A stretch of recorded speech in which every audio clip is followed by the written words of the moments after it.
నిరుద్యోగులకు ఉపాధి అవకాశాలు కల్పించే లక్ష్యంగా జాబ్ మేళాలు నిర్వహిస్తున్నట్లు కృష్ణా జిల్లా ఎస్పీ విద్యాసాగర్ నాయుడు తెలిపారు. మచిలీపట్నంలోని వైజేఆర్డీఎంఎస్ ఇంజనీరింగ్ కళాశాలలో నిర్వహించిన జాబ్ మేళా ప్రారంభోత్సవంలో పాల్గొని అభ్యర్థులతో మాట్లాడారు. ఉపాధి అవకాశాలు పొందేలా విద్యార్థులు స్కిల్స్ పెంచుకోవాలని ఎస్పీ విద్యాసాగర్ నాయుడు తెలిపారు. ఎంసెట్కు లక్షలాది మంది విద్యార్థులు హాజరవుతుండగా ఉద్యోగ అవకాశాలు పొందుతున్న వారి సంఖ్య చాలా తక్కువగా ఉందన్నారు. ఇంజనీరింగ్ విద్యార్థులు గ్రాడ్యుయేట్స్ ఉద్యోగ అవకాశాలకు తగిన సమయంలో పొందలేకపోతున్నారని కొనకల్లా నారాయణ అన్నారు.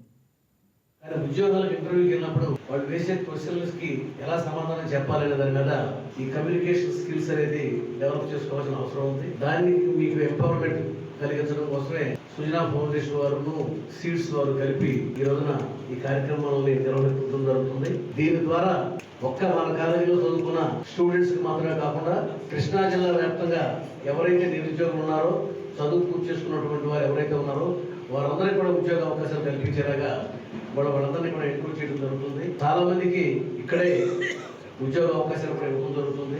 చూసుకుంటే మన రాష్ట్రంలోనే ఎంసెట్ ఎగ్జామ్లో దాదాపు 2 లక్షల సీట్ల వరకు ఉంటాయి. కరెక్టేనా సార్?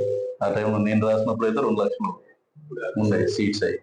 మేబీ ఇప్పుడు ఇంక్రీజ్ కూడా అయినాయి. అయితే వీళ్ళల్లో ఎంతమంది బయటకు వచ్చిన తర్వాత ప్రాపర్ కెరీర్స్ లో ఉన్నారంటే దాంట్లో ఒక రకంగా చెప్పాలంటే తక్కువనే చెప్పుకోవాలి.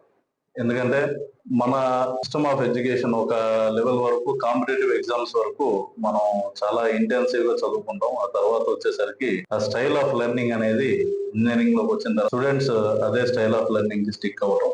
మరీ ముఖ్యంగా చూసుకుంటే ఈ స్కిల్స్ అనేవి they are being restricted to only studying. చదువుకుని బుక్స్ లో ఉన్నాయి తలకెక్కించుకుని అది ఎగ్జామినేషన్ లో రిప్రజెంట్ చేయడం వరకు ఉంటున్నారు తప్పితే దాన్ని రియల్ లైఫ్ కి అప్లై చేయడం అనే దాంట్లో చాలా మంది స్టూడెంట్స్ అనేది ఫెయిల్ అవుతున్నారు. మీరు ప్రపంచాన్ని ఏ విధంగా చూస్తున్నారు అన్నది అది మారాలి. ఎందుకంటే జనరల్ గా స్టూడెంట్స్ అనేసరికి మన కాలేజ్ లో ఆల్మోస్ట్ ఫైనల్ ఇయర్ వచ్చే వరకు చాలా మంది అంత సీరియస్నెస్ తో ఉండవు. నేను కూడా ఇంజనీరింగ్ స్టూడెంట్ కాబట్టి చెప్తున్నాను, మనం అంత సీరియస్ గా ఉన్నాం. కొంతమంది అయితే బ్యాక్లాగ్స్ పెట్టుకుంటే గొప్ప కింద భావించటం ఉంటారు. ఆ తర్వాత రియల్ లైఫ్ దగ్గరికి వచ్చేసరికి సిచ్యువేషన్స్ చాలా మారిపోతాయి. ఏంటంటే ఫైనల్ ఇయర్కి వచ్చేసరికి ఎవరైతే ఫస్ట్ 1-2 ఇయర్స్ లో సీరియస్నెస్ లేకుండా ఇదిగా ఉన్న వాళ్ళు ఉంటారో. హాయ్ వ్యూయర్స్, ఈ వీడియో మీకు నచ్చినట్లయితే లైక్ కొట్టి షేర్ చేసి వైకే టీవీని సబ్స్క్రైబ్ చేసుకోండి.